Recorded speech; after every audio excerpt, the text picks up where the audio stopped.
heard the White House talking about extending these tax cuts for those under $250,000, a way to distract from the poor job numbers last Friday? No, it's a way to focus on something that we all agreed on, which is that these tax cuts for 98% of tax-paying Americans should be extended, and coming together around that rare consensus, voting yes to it, and having the president sign it into law. You know, how could it be a reaction to something that happened a few days ago when it's been the president's position all along that these tax cuts should be extended for middle-class Americans? On that very point, that it's been the president's position all along. In December 2010, when he advocated an extension of all of the Bush tax cuts, including those for the wealthiest of Americans, he argued that raising taxes would be a quote-unquote blow to our economy. So what's different from now from then?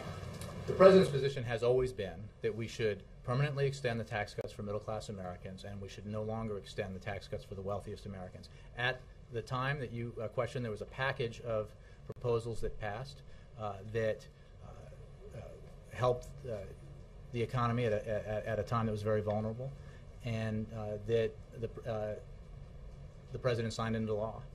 What he made clear at the time was that he would not, in the future, support a measure that would extend tax cuts for the wealthiest Americans. And it was a point made by independent economists and others at the time, and they're making it again now, that when we're talking about positive effects on the economy, it is tax cuts to middle-class Americans that produce that positive effect. It is not tax cuts to the wealthiest Americans, who tend not to spend that money as quickly or as readily as hardworking middle-class Americans.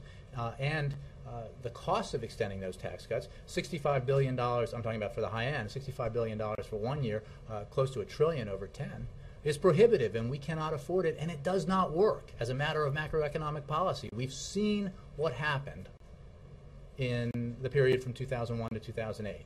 We saw the impact of those policy decisions. The president said that raising taxes on entrepreneurs who have money, he said then when entrepreneurs have money, it frees up, quote unquote, other money to hire workers.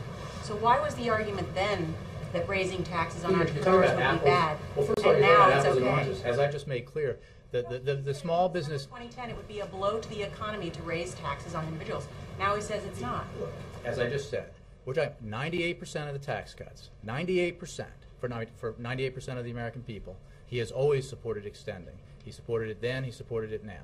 But in December 2010, he was worried about entrepreneurs. He's not now worried about entrepreneurs? entrepreneurs? Which is why he has passed small business tax cuts and signed into law small business tax cuts for, I think, 17 or 18 or 19 times. It's why he has put forward a proposal that Republicans could join Democrats in supporting this very week that would extend another tax break to small businesses if they make new hires or expand the wages of their employees.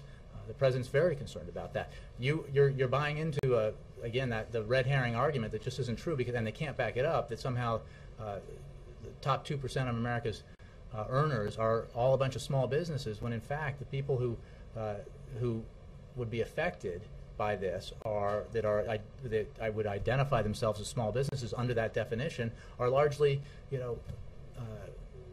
hedge fund managers and law firm partners and others who file that way, who tend to be doing much better than average, hardworking, middle-class Americans. The Joint Committee on Taxation and Republicans have pointed out that about 1 million businesses would be affected by this who file as subchapter S corporations. Again, I can repeat it, and I will, that we're talking about 97% of small businesses, 97% would not be affected.